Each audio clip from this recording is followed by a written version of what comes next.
রোববার জাতীয় সংসদ অধিবেশন সরকারি বিরোধী দলের পাল্টাপাল্টি জবাবে উত্তপ্ত। মাননীয় চিফ হুইপ আপনি দাঁড়িয়েছিলেন। জ্বালানি তেলের সংকট নিয়ে তীব্র ক্ষোভ প্রকাশ করেন ব্রাহ্মণবাড়িয়া ২ আসনের সংসদ সদস্য রুমিন ফারহানা। প্রশ্নটা হচ্ছে, যদি জ্বালানির কোনো সংকটই না থাকে তাহলে এত লম্বা লাইনই বা কেন, দামই বা বাড়াইতে হয় কেন, অফিস কর্মসূচি সময় পরিবর্তন করতে হয় কেন? বক্তব্যের সময় সরকার দলের পক্ষ থেকে হট্টগোল শুরু হয়।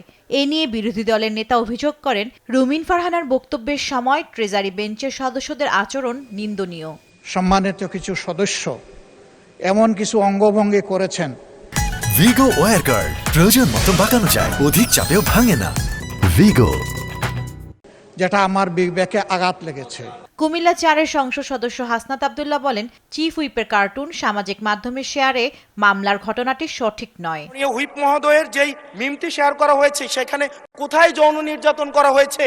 পরে চিফ হুইপ জানান, তাকে নিয়ে করা কার্টুন শেয়ারের কারণে কাউকে গ্রেফতার করা হলে যেন ছেড়ে দেওয়া হয়। কার্টুন আমার ব্যাপারে আঁকার কারণে কেউ যদি গ্রেপ্তার করা হয় তাকে ছেড়ে দেওয়ার জন্য আমি অনুরোধ জানাচ্ছি। এছাড়া সংক্ষিপ্ত সময়ের কারণে মন্ত্রীদের যথার্থ প্রশ্ন কিংবা আলোচনা করতে না পারার অভিযোগ করেন হাসনাত আব্দুল্লাহ।